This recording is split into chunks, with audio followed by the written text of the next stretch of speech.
नमस्कार दोस्तों, मैं सोम प्रकाश साहू उड़ान आईएएस अकेडमी की ई लर्निंग प्लेटफॉर्म में आपका स्वागत करता हूं। जैसे कि आपको पता होगा कि हाल ही में भी 15 अक्टूबर को सहकारिता विभाग का पेपर होने वाले हैं। साथ ही साथ में आने वाले हॉस्टल वार्डन, आरआई, पटवारी से संबंधित मैं छत्तीसगढ़ कुछ एमसीक्यूज पर आप पे चर्चा करेंगे।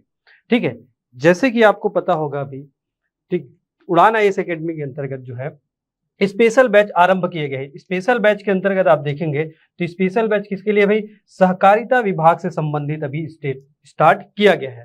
ठीक है, सहकारिता के लिए एक स्पेशल बैच है। 11 सितंबर को यह प्रारंभ हुआ है। ठीक है, 11 सितंबर को शाम 4:30 बजे से लेकर 8:30 बजे तक चलेगी। लगातार 4 क्लासेस होगी। ठीक है, इसके बाद जो है राजस्व निरीक्षक हो गया, हॉस्टल वार्डन हो गया और पटवारी जैसे के लिए अलग से जो है कक्षाएं प्रारंभ की गई है। इसमें दो कक्षाएं आपको देखने मिलेंगे। एक सहकारिता के लिए हमारे स्पेशल बैच स्टार्ट हुआ है, दूसरा राजस्व निरीक्षक और छात्रावास अधीक्षक और पटवारी के लिए अलग से बैच दोनों ही स्टार्ट हुआ है आपका 11 सितंबर को। 11 सितंबर को जो यह स्टार्ट होगी हमारे नए ब्रांच जो है सिटी प्लाजा के अंतर्गत यह स्टार्ट हो रही है, ये दोनों क्लासेस। चलिए यहाँ आगे बढ़ते हैं इसमें। ठीक, छत्तीसगढ़ से महत्वपूर्ण संबंधित वस्तुनिष्ठ प्रश्नों पर चर्चा करते हैं जो एग्जाम की दृष्टि से जो है इंपॉर्टेंट हमारे। जैसे कि हम 33 जिलों के अनुसार जो है कर्क रेखा किन जिलों से होकर नहीं गुजरती। क्वेश्चन क्या बोला गया भाई? कर्क रेखा जो है कौन से जिले से नहीं गुजरती। टोटल 33 जिलों के आधार पर अगर देखेंगे तो 33 जिले के यह 4 जिले से होकर गुजरते हैं। मनेन्द्रगढ़, चिरमिरी, भरतपुर, इसके बाजू में आपका कोरिया के बाद बाजू में जो है सूरजपुर के बाजू में आपको देखने को मिलेंगे ये बलरामपुर। इन 4 जिलों से होकर गुजरती है। क्या पूछा गया है क्वेश्चन पे भाई? नहीं गुजरता है, तो इसके आधार से हमारा आंसर क्या हो जाएगा? जसपुर जिले से होकर नहीं गुजरेगी। ठीक है, आगे बढ़ते हैं। अगला क्वेश्चन देखिए, 33 जिलों के अनुसार भारतीय मानक समय रेखा आईएसटी लाइन जो है कितने जिलों से होकर गुजरती है? आईएसटी लाइन की अगर बात करेंगे, आईएसटी लाइन वर्तमान में जो है टोटल 7 जिलों से होकर गुजर रही। 7 जिले की अगर बात करेंगे, कौन कौन से 7 जिले भाई? पहला आपका है सूरजपुर के बाद कोरिया के बाद कोरबा, जांजगीर चांपा के बाद आपका बलौदा बाजार के बाद आपको देखने मिलेंगे महासमुंद और लास्ट आपका गरियाबंद। इन 7 जिलों से होकर गुजरते हैं IST line, Indian standard time या भारतीय मानक समय रेखा। 7 जिलों से यहाँ कर गुजरते हैं भाई। तो हमारा सही उत्तर क्या हो जाएगा? ये ऑप्शन बी हमारा सही आंसर होगा। 7 जिलों से होकर ये गुजरते हैं। अगला क्वेश्चन देखते हैं, सुमेलित कीजिए। एक तरफ हमारे को तस्थ दिए और जिला जो है इसके बारे में पहचान। छत्तीसगढ़ का उत्तरी जिला है। छत्तीसगढ़ का अगर बात करेंगे सबसे उत्तरी जिला, तो छत्तीसगढ़ का देखिए, छत्तीसगढ़ के जो है सबसे उत्तरी जिला हमारा है, सबसे उत्तरी जिला बलरामपुर जिला। सबसे दक्षिणी जिला होता है सुकमा, सबसे पूर्वी जिला है जसपुर और सबसे पश्चिमी जिला की अगर बात करेंगे तो बीजापुर। ठीक है, ये जिला हमारे हैं। ठीक है, तो इसके आधार पर छत्तीसगढ़ का सबसे उत्तरी जिला कौन सा हो जाएगा भाई? तो सबसे उत्तरी जिला हो जाएगा बलरामपुर रामानुजगंज। ठीक है, 1 छत्तीसगढ़ का सबसे दक्षिणतम जो जिला हो जाएगा तो कौन सा हो जाएगा? ये सुकमा। छत्तीसगढ़ का सबसे पूर्वी जिला हमारा जसपुर है और छत्तीसगढ़ के सबसे पश्चिमी जिले की अगर बात करेंगे तो ये बीजापुर। तो सही उत्तर हमारा क्या हो जाएगा? ए का कौन सा क्रम है? तो ए का 3 दो जगह है। फोर्थ का बी का हमारा हो जाएगा 4, तो बी का 4 हमारा ये सही उत्तर हो जाएगा। ए हमारा सही उत्तर होगा। क्लियर? चलिए आगे देखते हैं। आगे 33 जिलों के अनुसार छत्तीसगढ़ में भू अवस्थित जिलों की संख्या कितनी? तो 33 जिलों में अगर देखेंगे टोटल भू अवस्थित जिले कितने हैं? तो देखो 33 जिले हम देख रहे हैं, तो इसमें सरगुजा संभाग में अगर देखेंगे तो सरगुजा संभाग के अंतर्गत सरगुजा जिला ही क्या है? भू अवस्थित है। सरगुजा जिला भू अवस्थित है।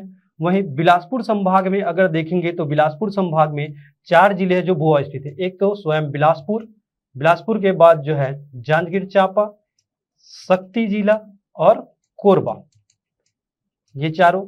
ठीक है, बिलासपुर के बाद रायपुर संभाग में अगर देखेंगे तो रायपुर संभाग के अंतर्गत स्वयं रायपुर है।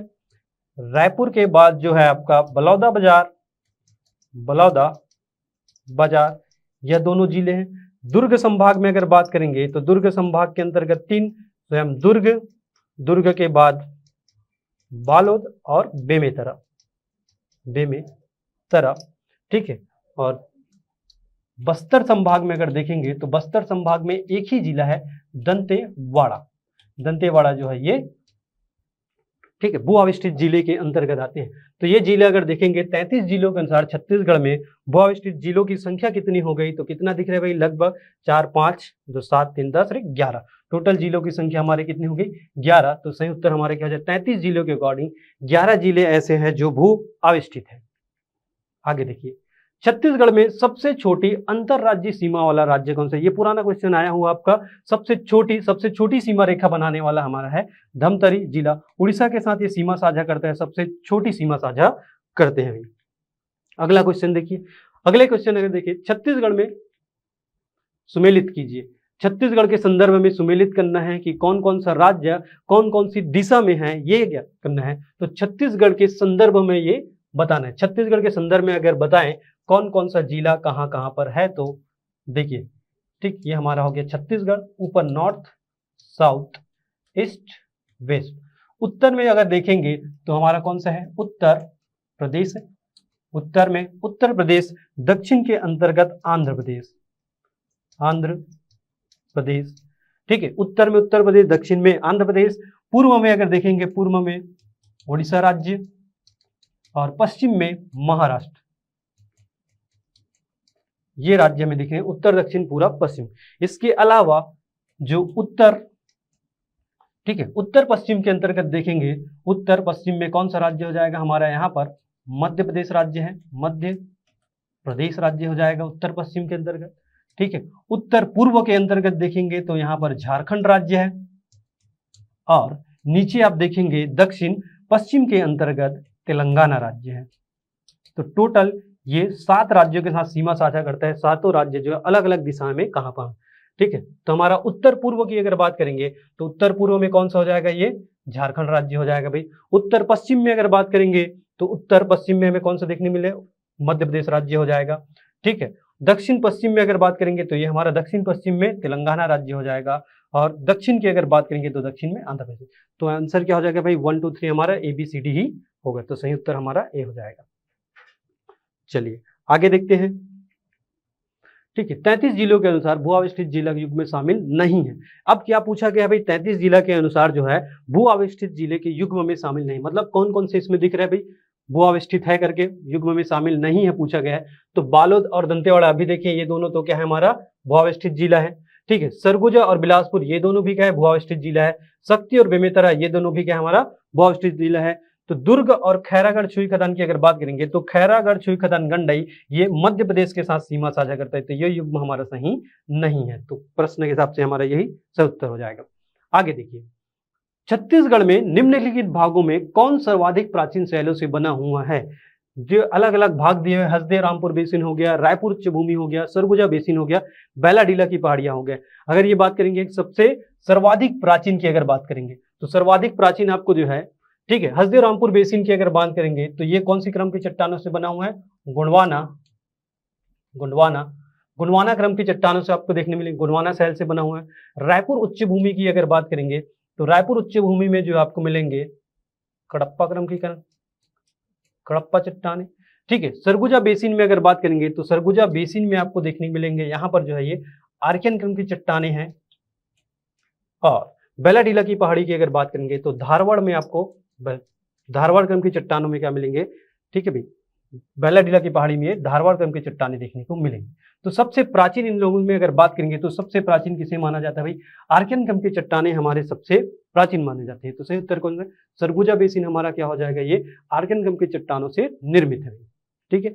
आगे बढ़ते हैं, ठीक है। राज्य में सोनाखान श्रेणी किस शैल समूह का हिस्सा है, ठीक है। तो छत्तीसगढ़ के अंतर्गत जो सोनाखान श्रेणी की अगर बात करेंगे तो छत्तीसगढ़ में एक चट्टान पाई जाती है धारवाड़ क्रम की चट्टाने। धारवाड़ क्रम की चट्टाने की 3 श्रेणियां पाई जाती हैं, 3 श्रृंखलाएं हैं। कौन कौन सी 3 श्रृंखला है भाई, पहला आपका चिल्फी घाटी है, चिल्फी घाटी सीरीज है। दूसरा देखेंगे तो सोना खान, और तीसरा जो है लौह अयस्क क्षेत्र लौ अयस्क, ठीक है, लौ अयस्क का क्षेत्र, या इसी को जो है दुर्ग बस्तर लौ अयस्क का क्षेत्र भी कहते हैं। तो ये 3 संस्तर में डिवाइडेड किए गए हैं धारवाड़ की चट्टानों को। तो छत्तीसगढ़ के अंतर्गत ये सोनाखान संस्तर किसका हिस्सा है? हमारे धारवाड़ क्रम की चट्टानों का हिस्सा ये है भाई। चलिए अगला क्वेश्चन देखते हैं इसमें। छत्तीसगढ़ में गोंडवाना डोंगरगढ़ के समीप पाई जाने वाली गुलाबी ग्रेनाइट जो है, गुलाबी रंग की जो चट्टानें पाई जाती है, किस शैल समूह का हिस्सा है? तो यह शैल समूह है आर्कियन क्रम की चट्टानों का हिस्सा भी। ठीक है, डोंगरगढ़ क्षेत्र में जो गुलाबी रंग की चट्टानें पाई जाती है किसका हिस्सा है? तो आर्कियन क्रम की चट्टानों का यह हिस्सा है। आगे देखिए अगला क्वेश्चन, छत्तीसगढ़ में पाई जाने वाले किस शैल समूह की आकृति पंखाकार है? ठीक है, पंखाकार आकृति की अगर बात करेंगे देखो, तो यह जिससे छत्तीसगढ़ के मैदान का निर्माण होता है भाई। तो छत्तीसगढ़ के मैदान में अगर देखें तो मध्य हिस्से में देखेंगे, ये मान लो जाए हमारा मध्य छत्तीसगढ़ का पहाड़ देखते हैं। ठीक है भाई, इसके अंतर्गत अगर देखें तो मध्य छत्तीसगढ़ के ऊपर में आपको देखने मिलेंगे यहाँ पर छुरी उदयपुर मतरिंगा की पहाड़ी है, छुरी उदयपुर मतरिंगा की पहाड़ी। ठीक है, इस तरफ आप देखेंगे तो इधर मैकल पर्वत श्रृंखला है, मैकल पर्वत श्रृंखला देखने मिलेंगे। इस तरफ देखेंगे तो पूर्वी उच्च भूमि के अंतर्गत आते हैं। ठीक है, पूर्वी उच्च भूमि, और एक हमारा नीचे आता है दक्षिणी उच्च भूमि या दुर्ग उच्च भूमि कहते हैं, दुर्ग उच्च भूमि कहते हैं भाई। ये जो है चारों दिशाओं में आपको देखने मिलेंगे, अलग अलग पहाड़ियों से घिरा हुआ है। इस कारण से इसे हम क्या कहते हैं? पंखाकार आकृति में ये है करके। तो पंखाकार आकृति के मध्य में आप देखेंगे यहाँ पर किस प्रकार की चट्टानें पाई जाती है? तो यहाँ पर चट्टानें पाई जाती है कडप्पा क्रम की चट्टानें। तो भाई आपको बताना है कौन सी चट्टानें पाई जाती है भाई? छत्तीसगढ़ के मैदान ये कडप्पा क्रम की चट्टानों से ये निर्माण हुआ है। ठीक है, आगे देखिए अगला क्वेश्चन, लमेटा शैल समूह निम्नलिखित से किस शैल समूह के अवसादों से निर्मित हुआ है? तो लमेटा शैल समूह किसे कहते हैं भाई? एग्जाम में पूछा भी गया। लमेटा शैल समूह कहते हैं दक्कन ट्रैप जो होता है, दक्कन ट्रैप शैल समूह के क्या कहते हैं? लमेटा शैल समूह के नाम से जाना जाता है। ठीक है, आगे देखिए सूची 1 सूची 2 को सुमेलित कीजिए। एक तरफ आपको चट्टाने के नाम है, उसके कौन कौन सी खनिज पाई जाती है? तो देखो दक्कन ट्रैप से अगर बात करेंगे तो दक्कन ट्रैप से मुख्य खनिज यहाँ पर मिलता है बॉक्साइट खनिज मिलता है। आर्कियन क्रम की चट्टानों में मुख्य रूप से नीस प्रकार की चट्टानें नीस होता है। कडप्पा क्रम की चट्टानों में अगर देखेंगे कडप्पा क्रम मुख्य खनिज चूना पत्थर है, और धारवाड़ क्रम की चट्टानों में क्या मिलता है? टिन मिलता है। तो इसके आधार पर हमारा सही उत्तर हो जाएगा ए का 3, एक ही जगह हमें देखने को मिलेंगे ए का 3। ठीक है, तो ये हमारा सही उत्तर हो जाएगा भाई। चलिए आगे देखते हैं, छत्तीसगढ़ में बघेलखंड के पठार में किस युग की चट्टानें प्रमुखता से पाई जाती है? बघेलखंड के पठार अगर छत्तीसगढ़ के उत्तरी हिस्से का पार्ट है भाई। ठीक है, पूर्वी बघेलखंड का पठार है, और मुख्य रूप से ये किस प्रकार की चट्टानों से निर्माण हुआ है? तो गोंडवाना क्रम की चट्टानों से निर्मित हुआ है। यहाँ पर कौन सी प्रकार की चट्टानें पाई जाती है? तो गोंडवाना क्रम की चट्टानें हमें देखने मिलेंगी। ठीक है, अब ये गोंडवाना क्रम की चट्टानों का निर्माण की अगर बात करेंगे तो इनका निर्माण हुआ है कार्बोनीफेरस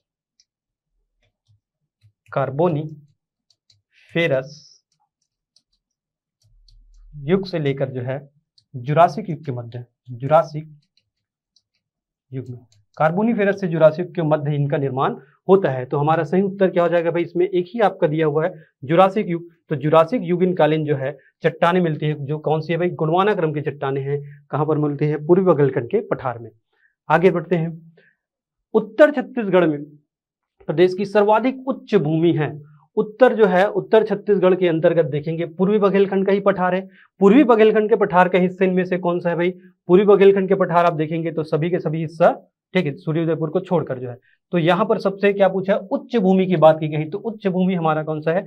चांग भखार देवगढ़ की पहाड़ी सबसे ऊंची भूमि, जिसमें देवगढ़ की जो अगर बात करेंगे तो देवगढ़ की ऊंचाई लगभग समुद्र तल से 1033 मीटर इसकी ऊंचाई है। सबसे उच्च भूमि के अंतर्गत इसे लिया जाता है। आगे बढ़ते हैं, ठीक है, बिजौरा पहाड़ कहाँ स्थित है? कौन से हिस्से में आपको देखने मिलेंगे? बिजौरा पहाड़ स्थित है एक्चुअल में रायगढ़ जिले के अंतर्गत यह स्थित है बिजौरा पहाड़। और बिजौरा पहाड़ जो है आपका छुरी उदयपुर मतरिंगा की जो पहाड़ी है, तो छुरी उदयपुर मतरिंगा की पहाड़ी इसी का हिस्सा है ये। ठीक है, रायगढ़ जिले के अंतर्गत ये स्थित है बिजौरा पहाड़। आगे बढ़ते हैं, ठीक है, चंवर ढाल स्थित है। चंवर ढाल की अगर बात करेंगे तो चंवर ढाल कौन से हिस्से के अंदर, बिलासपुर मैदान में आता है, जसपुर सामरी पाट प्रदेश में, या हसदोमान बेसिन या महानदी शिवनाथ दोआब क्षेत्र में आता है। तो किसके अंतर्गत आता है भाई चंवर ढाल की पहाड़ी? चंवर ढाल की पहाड़ी आपको देखेंगे ये भी कहां पर है, तो रायगढ़ जिले के अंतर्गत स्थित है। तो रायगढ़ के अंतर्गत ये बिलासपुर का मैदान है, जिसको हम रायगढ़ बिलासपुर का मैदान कहते हैं। तो इसी मैदान के अंतर्गत आपको देखने मिलेंगे चंवर ढाल की पहाड़ी। ठीक है, चंवर ढाल पहाड़ी। चंवर ढाल की पहाड़ी को जो है एक और नाम से जानते हैं, जिसको कुम्हार पहाड़ भी कहते हैं। इसी को कुम्हार पहाड़ भी इसी को कहते हैं। चंवर ढाल पहाड़ी का है या कुम्हार पहाड़ी का है, यही है। इसी चंवर ढाल या कुम्हार पहाड़ी के अंतर्गत, ठीक है, पाषाणकालीन स्थान सिंघनपुर की गुफा स्थित है। सिंघनपुर गुफा यहीं पर स्थित है। ठीक है, चलिए आगे बढ़ते हैं। अगला क्वेश्चन देखिए। ठीक है, केशकाल घाटी किन दो भौतिक क्षेत्रों के बीच सीमा बनाता है? किन जो भौतिक क्षेत्र है उनके बीच सीमा बनाता है भाई? तो केशकाल घाटी आप जाएंगे तो केशकाल घाटी हमारा क्या है, बस्तर का ही प्रवेश द्वार है। तो एक तो हमारा बस्तर हो जाएगा एक हिस्सा। दूसरे हिस्सा की अगर बात करेंगे तो कहाँ था, छत्तीसगढ़ का जो बेसिन, छत्तीसगढ़ बेसिन हो गया या महानदी बेसिन होगी, छत्तीसगढ़ का मैदान या महानदी बेसिन, और बस्तर के पठार, इन दोनों के मध्य क्या बनाता है, ये भौतिक सीमा रेखा बनाता है दोनों के मध्य। ठीक है, अगला देखिए। अगला क्वेश्चन अगर देखिए, छत्तीसगढ़ राज्य की जलवायु गर्म और आर्द्र होने का कारण क्या है भाई? छत्तीसगढ़ अगर प्रदेश देखेंगे, ठीक है, इसका कारण गर्म भी रहता है, हमारे यहाँ ठंडी भी होती है, दोनों चीजें आपको देखने मिली। तो छत्तीसगढ़ में जो है, ठीक है, किसके कर्क रेखा से इसकी निकटता होने के, छत्तीसगढ़ कहाँ पर है, छत्तीसगढ़ से कर्क रेखा होकर गुजरती है। इस कारण से हमारे यहाँ दोनों पाए जाते हैं, गर्म और आर्द्र दोनों प्रकार की जलवायु पाई जाती है। ठीक है, अगला देखेंगे, छत्तीसगढ़ में तापमान की निम्न विशेषताएं। तापमान की अगर बात करेंगे तो छत्तीसगढ़ में किस प्रकार की तापमान वाली विशेषताएं देखने मिलती है? तो छत्तीसगढ़ कैसा है भाई? ठीक है, उष्णकटिबंधीय यहाँ पर मानसूनी जलवायु पाई जाती है। कैसा पाई जाती है? उष्णकटिबंधीय मानसूनी जलवायु।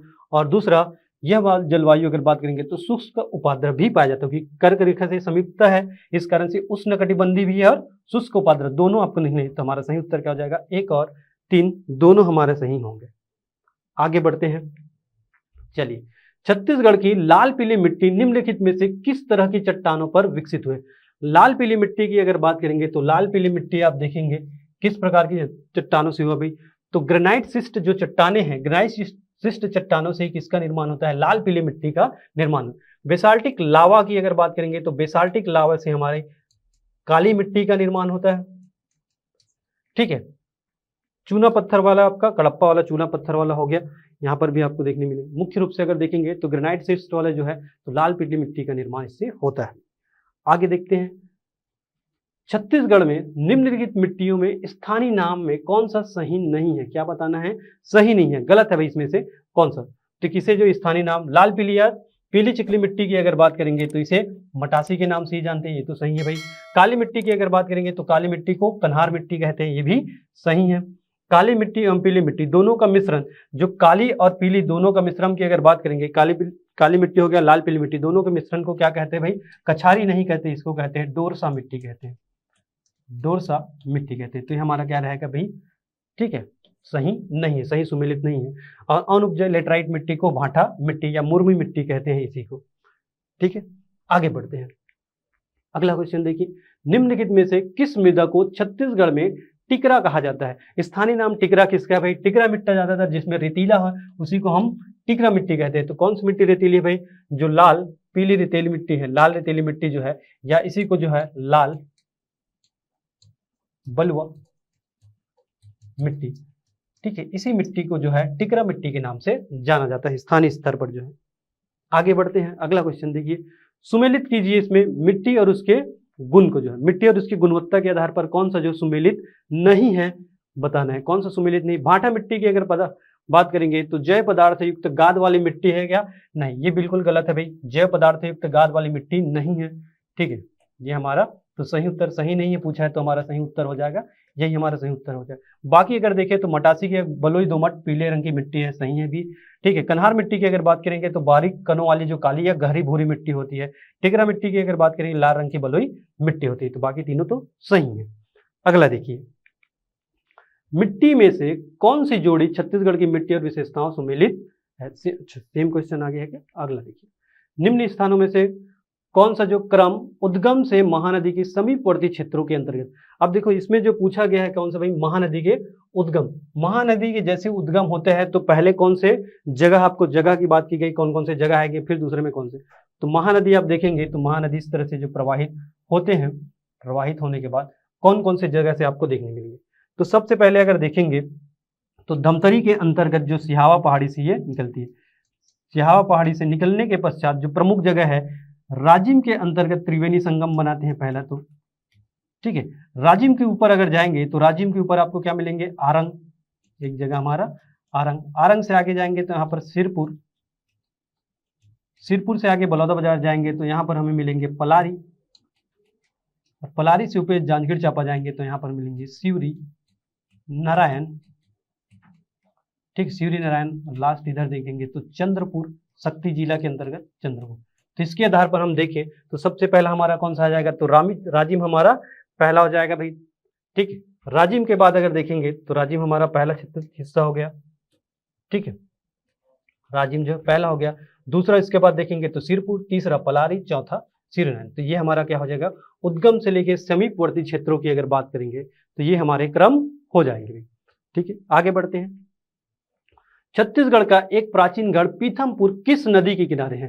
तो पीथमपुर की अगर बात करेंगे तो यह जिला जो है जांजगीर चांपा जिले के अंतर्गत स्थित है, और जांजगीर चांपा के अंतर्गत जो है नदी की अगर बात करें तो जांजगीर चांपा में जो हसदेव नदी के किनारे ये पीथमपुर जगह स्थित है भाई।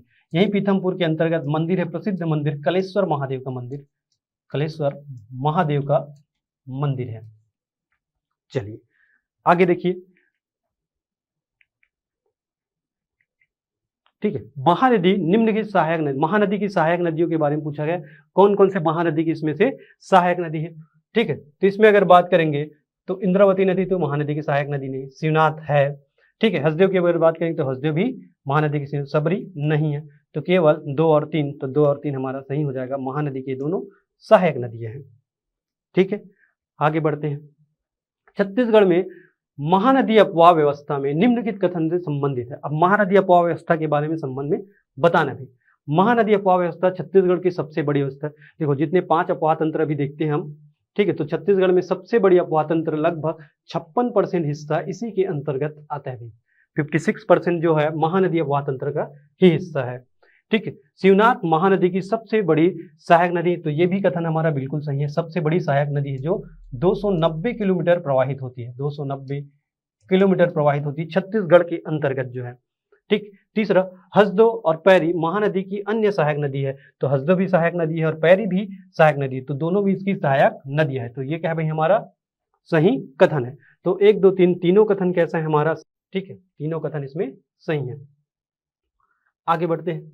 इंद्रावती नदी की सहायक नदी है, तो इंद्रावती नदी जो है दक्षिण में प्रवाहित होती है। दक्षिण में जब प्रवाहित होती है तो इसकी कौन कौन सी प्रमुख सहायक नदी है। तो इंद्रावती नदी की अगर बात करेंगे तो प्रमुख सहायक नदी आपको देखने को मिलेंगे इसमें, जैसे कि एक नदी है आपका, ठीक है, एक नदी की अगर बात करेंगे तो, ठीक है,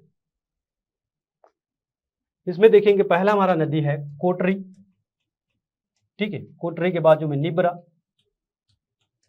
ठीक है, उसके बाद जो है गुडरा या गुदरा लिखा रहता है, दोनों एक मतलब है गुड। उसके बाद आपका बोर्डिंग के बाद जो है नारंगी नदी, ये प्रमुख सहायक नदी है जिसके, ठीक है, दाईं ओर से आने वाली प्रमुख सहायक नदी आपको देखने को मिलेंगे।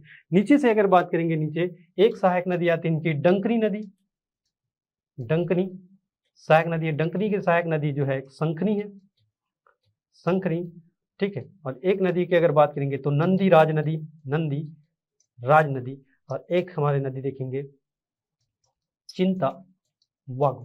ये सभी के सभी किसकी सहायक नदी है, इंद्रावती की सहायक नदी है। तो इसके आधार पर अगर देखें कौन कौन से है, तो भाई तो पहला वाला हम अगर देखेंगे तो पहला के अंतर्गत आपका बोर्डिंग भी है, बिल्कुल है, नारंगी भी है, कोटरी भी है, गुदा भी है। तो ये चारों जो है सुमेलित हो जाएंगे हमारे सहायक नदियों के अंतर्गत, ठीक है। मलगेर सबरी की सहायक नदी, यहाँ पर भी मलगेर आ गया। यहाँ आप देखेंगे तो, ठीक है, डंकनी, शंखनी, सबरी, यहाँ पर सबरी नदी जो आएंगे, सबरी किसकी सहायक नदी हो जाएगी, गोदावरी नदी की सहायक नदी है। तो इसके आधार पर हमारा सही उत्तर क्या हो जाएगा, ए हमारा सही उत्तर है। अगला देखिए, किस नदी को संस्कृत साहित्य में हिरण्यबाहु कहा गया है। संस्कृत साहित्य के अंतर्गत एक नदी का उल्लेख है जिसको क्या कहा गया भाई, शिव जी की स्वर्ण भुजा कहा गया। शिव जी की ये स्वर्ण भुजा है। शिव जी की स्वर्ण भुजा आप देखेंगे, ठीक है, स्वर्ण भुजा कहा गया है। अब इसी स्वर्ण भुजा से नाम निकल कर आता है, स्वर्ण मतलब होता है हिरण्य, हिरण्य, ठीक है, हिरण्य, और भुजा से हमारा क्या हो जाएगा यहाँ पर बाहु, ठीक है। तो यहां से जो क्या होगा भाई, शिव जी की स्वर्ण भुजा से ही निकल कर आया हिरण्य बाहु। और किस नदी को शिव जी की स्वर्ण भुजा कहा गया है, तो सोन नदी को, सोन नदी को ही कहा गया है, ठीक है, स्वर्ण भुजा कहा है या हिरण्य बाहु, ठीक है, ये हमारा सोन नदी इसका सही उत्तर हो जाएगा। ठीक, अगला क्वेश्चन देखिए, अगला, छत्तीसगढ़ की नदियों निम्न समूह में से लंबाई के अनुसार किस समूह में नदियों को अवरोही क्रम में जमाएं। अब नदियों को आरोही क्रम में आपको जमाना है कि कौन कौन सी नदी जो सबसे लंबी नदी उसके बाद जो आपका छोटी होती है, आरोही क्रम, घटते क्रम में आपको जाना है। तो छत्तीसगढ़ की अगर बात करेंगे, सबसे लंबी नदी शिवनाथ नदी है भाई, शिवनाथ के बाद महानदी, ठीक, छत्तीसगढ़ में प्रवाहित होने वाली की बात है, महानदी, महानदी के बाद हम देखते हैं आपका इंद्रावती नदी, इंद्रावती, इंद्रावती के बाद आपका हसदेव नदी, हसदेव के बाद आप देखेंगे तो सबरी नदी, सबरी के बाद मांड नदी, मांड नदी के बाद देखेंगे तो आपके मांड नदी, ठीक है, मांड नदी के बाद हमारा रिहन नदी, रिहन के बाद आपका लीलागर, लीलागर या कोटरी नदी, कोटरी के बाद मनियारी नदी। तो ये क्रम है, क्रम की अगर बात करेंगे लंबाई कितनी कितनी है, अगर हम देखेंगे तो इसकी लंबाई है लगभग 290 किलोमीटर, महानदी 286 किलोमीटर, इंद्रावती हमारा 264 किलोमीटर, हसदेव 176 किलोमीटर, सबरी 173 किलोमीटर, मांड नदी अगर बात करेंगे तो 155 किलोमीटर, रिहन की अगर बात की 145 किलोमीटर, लीलागर या कोटरी नदी देखेंगे तो 135 किलोमीटर, और मनियारी नदी 134 किलोमीटर। और भी नदियां हैं लेकिन हमें देखना है प्रमुख नदी। तो इसमें से कौन सी भाई, शिवनाथ हमारी सबसे बड़ी नदी हो जाएगी, दूसरा हमारा इंद्रावती, तीसरा मांड नदी, ये दिख रहा है क्रम, तो हमारा सही उत्तर क्या हो जाएगा, बी हमारा सही उत्तर हो जाएगा। चलिए आगे बढ़ते हैं, सूची 1 सूची 2 को सुमेलित कीजिए। एक तरफ महानदी बेसिन दिया और एक तरफ सीमाएं दी गई, कौन कौन से जो सीमाएं बनाते हैं, ठीक है। छत्तीसगढ़ के अंतर्गत उत्तरी भाग अगर बात करेंगे, छत्तीसगढ़ के सबसे उत्तरी भाग में हमारा कौन सा भाई, पूर्वी बघेलखंड, सरगुजा पठार वाला पूर्वी बघेलखंड का जो पठार है ये हिस्सा आता है हमारा सबसे उत्तरी भाग। सबसे दक्षिणी भाग में हमारा कौन सा हो जाएगा भाई, दंडकारण्य का पठार हमारा दक्षिणी हिस्सा है, ठीक है। पूर्वी भाग की अगर बात करेंगे तो पूर्वी भाग हमारा उड़ीसा की पहाड़ियां लिखा हुआ है। पश्चिमी भाग की अगर बात करेंगे तो मैं कर रहे हैं, ठीक है। ये छत्तीसगढ़ आप देखेंगे तो छत्तीसगढ़ के अंतर्गत आप देखते हैं,